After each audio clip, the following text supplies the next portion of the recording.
Laura, as a physician who sees so many patients, what do you think about the combos?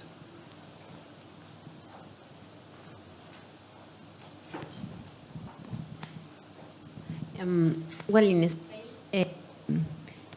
this kind of clinical trial with the combos, we have experience just with clinical trial because you cannot use outside a clinical trial. And that is not a political issue, not a money issue. It's a safety issue. If we think we should combine interferon and RUX for whatever, we need to ask for a special allowance, permission, a special permission to the pharmacy of our hospital. It's evaluated by a committee, and there we have to present which is the data supporting that combination. And only in those special cases, we are allowed to use combinations. And we have patients receiving interferon and something else, but those are really special cases where the standard therapy didn't work. That is in MPMs. And regarding the clinical trials where we use these combinations, it's true that we need to find the type of patient that needs these more aggressive treatments, because when you combine, you also combine toxicity, and it's what it's been talked up to now. We need to see how we manage that toxicity and if it is worth it, if the benefit we obtain at the end of the road is worth it for that.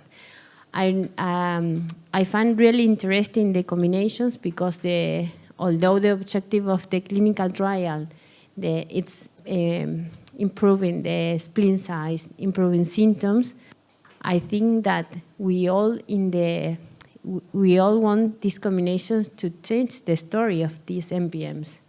And when we see the mechanism of action of these drugs, that they are different, they probably complementary, we really think this could happen.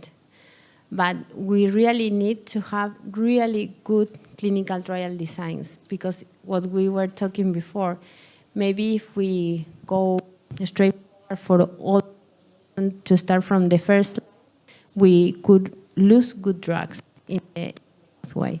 So we need to, for example, this CAR-T trial combination that is going to start, that first they receive monotherapy, and then if they don't respond, they go to the combination.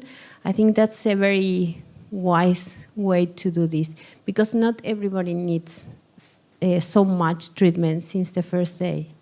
So it's a really good news that we have these new drugs, these combinations, but we really need to think for who these combinations are going to be. Because if it's not going to be for everyone, not because of the money cost, because of the toxicity and the benefits that we can get out of this. All these MPMs are not one disease, are patients with MPMs, and they are all different, and the biology of this disease in each patient works different. So they don't need all the same treatment. And I think we need to focus this, because if some treatment works for her, probably won't work for me. So I can go to my doctor and say, I want the same pills she's having, because it's not going to, probably won't work the same way. So I think we have to be conscious on these differences.